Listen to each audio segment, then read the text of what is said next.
हमारे मुकेश चौधरी है।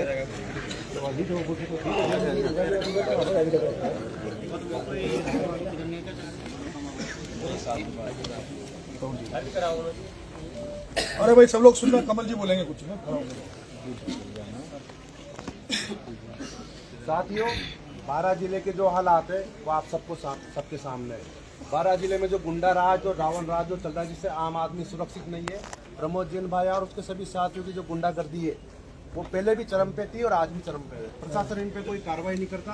पहले भी इन लोगों ने कई आम नागरिकों की हत्याओं की साजिश रची, कई आम नागरिकों पर हत्याएं करवाई, कई लोगों पर जानलेवा हमले किए और उनके मुकदमे दर्ज हो गए। वो मुकदमे पेंडिंग है, लेकिन उन पर आज दिनांक तक कोई कार्रवाई नहीं होती। प्रशासन मीठी गोली दे देकर नागरिकों के जीवन को खतरे में डाल रहा है और ये पूरे बारां जिले के साथ है। हर आदमी आज असुरक्षा की भावना से घर से निकलता है कि कब उनके साथ क्या बात हो जाए। ये स्थिति गांव-गांव में, बारां शहर में, हर गांव में ये बनी हुई है और लगातार प्रशासन को सूचना देने के बाद भी आज तक कोई कार्रवाई नहीं हुई। क्या बारां जिले के लोगों की जान की कोई कीमत नहीं है या हम लोगों की जान की कोई कीमत नहीं है? जो इनके खिलाफ राजनीति करे या किसी भी क्षेत्र में आए, व्यापार करे, उनको भरवाने का प्रयास करते हैं। बाया के गुंडों की जो गुंडागर्दी है वो दोबारा जैसे बाया चुनाव जीता वापस उन गुंडों की गुंडागर्दी चालू हो गई। 2 साल से उन पर मुकदमे पेंडिंग है। सभी लोगों ने गाँव-गाँव में मुकदमे दर्ज करवा रखे, लेकिन पुलिस को वो लोग कभी मिलते नहीं है। ये हालात आज वो कहते हैं कि आज इनका घर जल रहा है, कल सबका घर जलेगा। ये स्थिति बारां जिले की बनी हुई है। अगर लोग जागेंगे नहीं, बीच में भी नरेश जी ने जो धरना दिया था उस धरने में मैं इसलिए नहीं आया कि यहाँ की जनता भी ऐसी है, क्योंकि अत्याचार जनता के ऊपर हो रहे हैं, जनता के लिए लड़ाई लड़ रहे हैं और जनता ऐसे लोगों का पुरजोर विरोध करने की जगह ऐसे लोगों को ये गुलामी की जो भावना लोगों में आ गई है, इससे निराश होकर कहीं ना कहीं यार आदमी निराश होता जा रहा है। तो अगर जनता को सुरक्षित रहना है, बारां जिले को सुरक्षित रहना है कि आज इनके ऊपर हमला हुआ है, पहले हमारे ऊपर हमला हुआ, आप सबको पता है गाँव-गाँव में हमले हो रहे हैं और ये बारां के बच्चों पर हमले हो रहे हैं। हर नागरिक असुरक्षा की भावना से आज बारां में जीवन यापन को मजबूर है। व्यापारी परेशान, किसान परेशान, मजदूर परेशान, हर वर्ग परेशान है। उसके बावजूद भी सत्ता, सरकार और प्रशासन सब लोग इन कांग्रेस बीजेपी का गठजोड़ और ये सारे गुंडे जो है इनको राजनीतिक संरक्षण प्राप्त है। झूठे मुकदमे नागरिकों पे लगाते हैं और गुंडे जो उठाए गिरे वो सारे के सारे बाजारों में सीना चौड़ा करके घूमते हैं। दारू का अवैध व्यापार ले लो, गली गली में हर चौराहे पर अवैध दारू रात को 8 बजे के बाद बिक्री है। बेचने वाले कौन लोग हैं? वही गुंडे, असामाजिक तत्व जिनसे नागरिकों को खतरा है। सट्टा ले लो, जुआ ले लो, हर गलत काम जो प्रमोद भाई के राज में होते थे आज उसी के आदमी यहाँ के लोगों से मिलकर कर रहे हैं। तो कहीं ना कहीं राजनीतिक संरक्षण इन लोगों को है और प्रशासन बिल्कुल भी ध्यान नहीं देता। हम लोग कब तक चुप रहे? आज जान का खतरा हर नागरिक को है। बारां के लोगों को जागना पड़ेगा। हम लोग संगठित होकर जब तक इन लोगों का पुरजोर विरोध नहीं करेंगे, और अब तो प्रशासन बिल्कुल कान खोल कर सुन ले, या तो अब इन गुंडों पर कार्रवाई होगी। मुकदमों में जो लोग जिन्होंने अवैध हथियारों से बारां को अपराध का हब बनाया, जिन लोगों ने बारां के नागरिकों के जीवन को खतरों में डाला, उन पर मुकदमे दर्ज है और वो सब लोग फरार है। और फरार होने के बाद भी बारां में घूमते हैं, चुनावों में प्रचार कर रहे हैं। उनको पुलिस को वो नजर नहीं आता और एक गरीब आदमी रात को अगर थाने में रिपोर्ट लिखाने जाए तो उसको अंदर कर लिया जाता है। उनको दोनों पक्षों को छोटी छोटी बातों पे उनको कोई को 151 में बंद करते हैं, कोई को किन मुकदमे में बंद करते हैं। लेकिन जो वास्तविक अपराधी है, जिनसे समाज डरा हुआ है, जिनसे बारां के लोग डरे हुए हैं, जो बारां जिले में खतरा बने हुए हैं, वो आराम से घूम रहे हैं, उन पे कोई कार्रवाई नहीं होती। तो अब या तो पुलिस कार्रवाई करे, प्रशासन मजबूती से कार्रवाई करेगा, या तो ये उनको सुधारेंगे, नहीं तो फिर हम सब लोगों को सड़क पर आना पड़ेगा। और इसी मजबूती के साथ हम लोग खड़े रहे। अब ये धरना लगातार जारी रहे।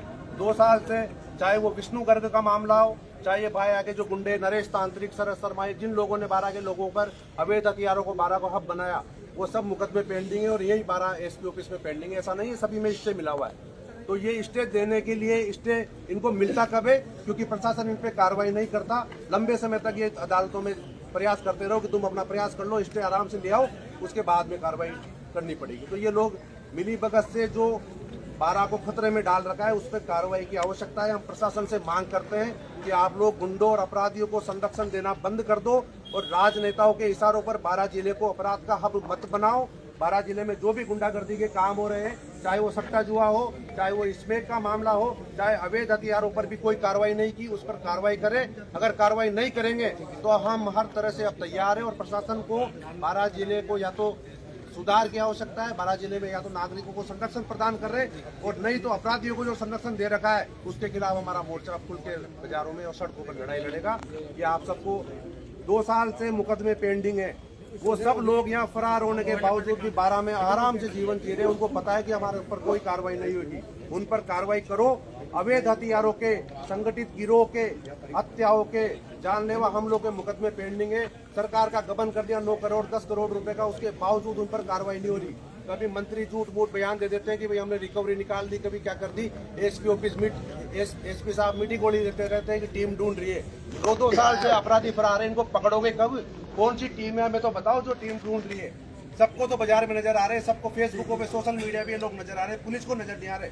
पुलिस को नजर कौन आता है? गरीब किसान, गरीब मजदूर, गरीब लोगों को उठाकर वो लोग पकड़ लेते हैं, उनको मुकदमों में कार्रवाई कर लेते हैं, उनकी पेंडेंसी खत्म कर दी है। पर 2-2 साल से जो लोग फरार होकर, जो मजबूत लोग थे, जो संगठित गिरोह चलाते थे, उन लोगों पर एक भी आज तक एक गिरफ्तारी भी अगर पुलिस ने 2 साल में करी हो तो वो हमको बता दे। और वही लोग, उन्हीं लोगों के संरक्षण में आज ये गुंडागर्दी आगे हो रही है। इन्हीं लोगों ने पहले गोलियां चलाई, बहुत बड़ा में गोलियां चलाई, कई हत्याओं में ये लोग इन्वॉल्व है। कितने लोगों को मरवाएगा बारह का प्रशासन, हमें ये बता दे।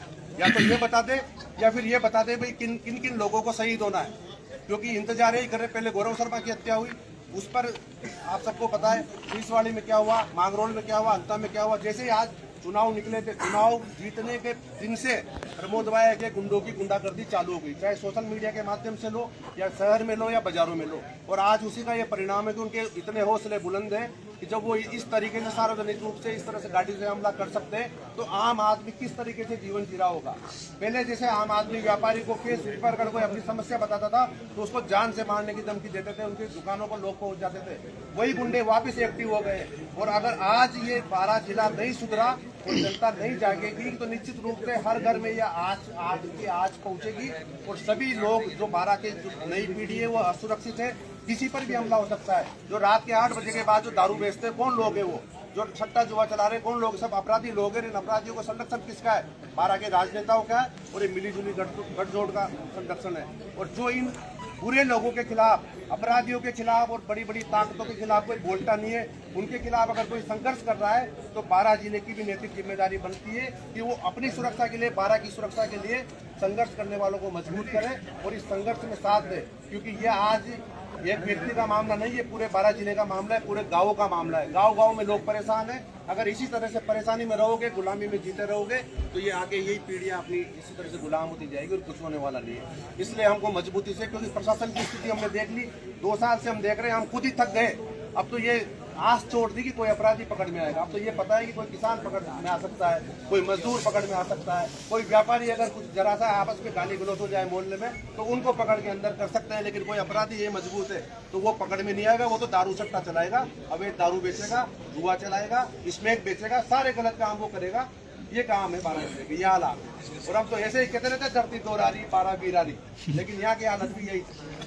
यहाँ की स्थिति से आज अपन एकजुट था, अपन लोग लड़ रहे हैं। जो लोग अन्याय से वो देख देकर परेशान होता रहो, तो ये लड़ रहे हैं फिर कहीं। तो ये हालात सुधारने पड़ेंगे, लोगों को जागना पड़ेगा। मेरा प्रशासन से निवेदन भी है और मजबूती से मांग है कि अब इन लोगों पर कार्रवाई करते। बहुत टाइम हो गया, वरना 12 जिले में आम नागरिकों की हत्याएं होती रहेगी, अपराध बढ़ेंगे। अपराध, अन्नपूर्णा नगरी को अपराध की नगरी बनाने वाले प्रमोद जैन भाई और यहाँ के नेता जैसे लोगों से सावधान रहने की आवश्यकता है, वरना 12 जिले की पीढ़ियां बर्बाद हो जाएगी। इस बात में सुधार करें और प्रशासन से जो हमारी मांग है, या तो कार्रवाई करेंगे या फिर हम संघर्ष करेंगे।